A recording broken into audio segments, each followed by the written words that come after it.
Good morning, ladies and gentlemen. Eddie Marcus here again. I'm thinking about basic human rights for all people. And I'm thinking about that because I know in the systems of the world, when people want something achieved, they will actually go to the extent on both extremes. One is to accommodate you, satisfy you for your acceptance, your approval, your oneness. On the other hand, they will persecute you, lie on you, misrepresent you, um, put you in jail, kill you, these kinds of things. And you ask yourself often, why do you go to these extremes uh, when neither will satisfy what you're trying to actually achieve? So that might require that you do some change. For instance, I would say that with basic human rights, we try to find out why people do the things that they do and satisfy those reasons. In other words, we're dealing with the cause, not just treating, but dealing with the cause, eradicating the cause. And I think that we, the American people, should think about stuff like that. We should give it some thought. I think about money. You know, money plays number one in everything. One of the things that we as a people should think about is how in the world can we achieve the things that money enable us to achieve without using money. Now, that's a deep thought, but can you imagine everybody in your state, everybody in your household, everybody in your nation, and everybody in your continent? And then just everybody. If you just gave it some thought, everything you do, it takes money to do it. What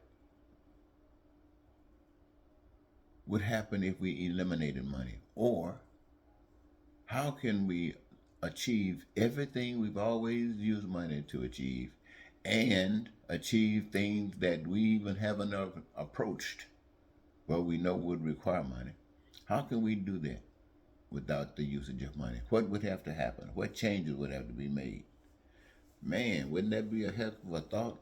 And if you thought about that and your goal was to come up with the conclusion that says that in so doing that process, that basically the human beings, will be satisfied. And I can't see why they wouldn't be satisfied. Can you? Everything that money has been used for, now you can achieve that without money. That basically means that you folks who have been poor, who have always dreamed about doing stuff that you never gotten a chance to do and you just still dreaming, the dream is over. You can do it. Wow. That's talking about really deep thinking. And then coming up with that, spreading that news. Why don't you think about that? And kind of in comments, share some information with the rest of us about how you see this being achieved. And who knows, what you say might be the answer to that question. I really wanted to talk to you about other things like drug trafficking. There's a lot of money in drug trafficking. How and why does drug trafficking exist, and how can we eradicate it? How can we eradicate human trafficking? I mean, how can you eradicate people having such problems in their own country that they're trying to leave and go to other countries?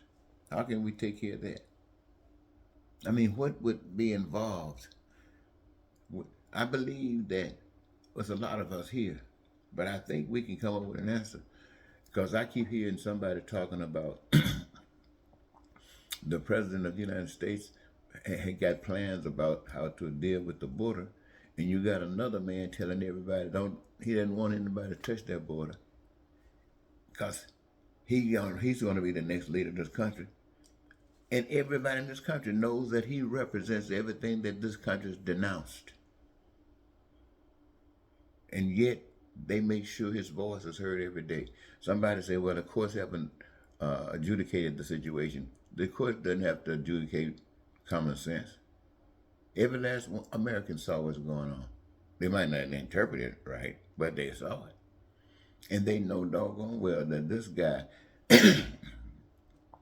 is not fit to be president of any civil society that was progressive, that had compassion and empathy for one another. No, not this guy. This guy is demonic. He wants to kill people. He wants to beat people down. He wants to push people in the cars. He wants to, and that's what America wants. What does that say about America? Ladies and gentlemen, I know what that say about you. But I'm here to tell you that you don't have to go that way. I realize sometimes you bump your head against the wall, you don't know what to do. And that's what's happening right now. You're so confused, you don't know what to do.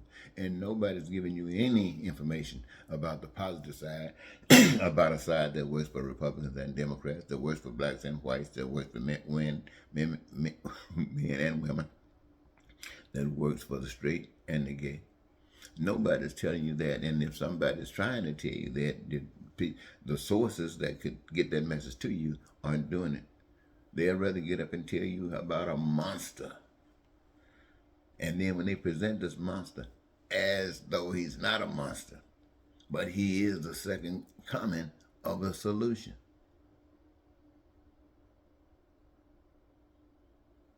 Anyway, I just want to share with you that, again, if you got some solutions, write them in your comment.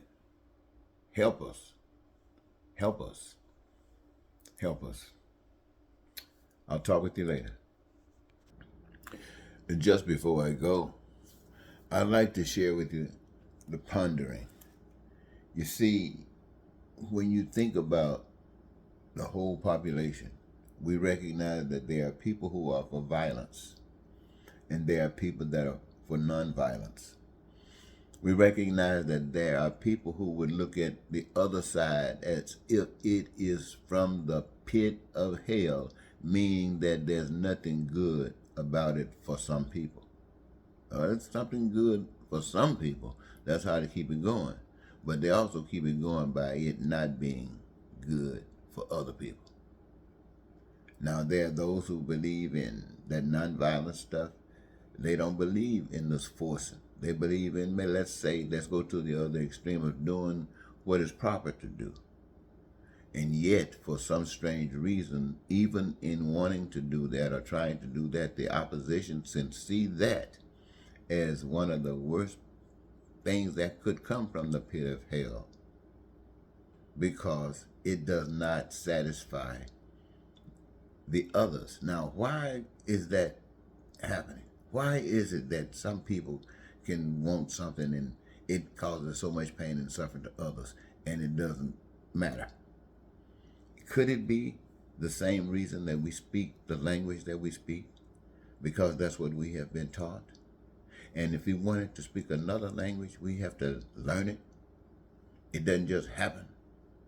And so if we want to get rid of the ugliness in our society, we want to get rid of hate, and we want to get rid of evil, and that would be the kind of things that causes pain and suffering to other people. We have to learn it, but learn how to do that. And we apparently need some help, and we are getting some help from nature. Nature is causing all kind of suffering. We know we learn quick from suffering. We can talk, we can do some walking, we do some shade and stuff like this, but when suffering comes, you have to learn as fast as you possibly can. And sometimes that's why you have to say, put your P's in front. Prior planning prevents piss poor performance. But if you're just sitting back there ignoring, then it comes, baby. And when it comes, it doesn't discriminate. So what I'm saying for all of us, while we're sitting here, while we're going through the things that we go through every day, let us not forget that there's a day that's coming that we have to be ready for.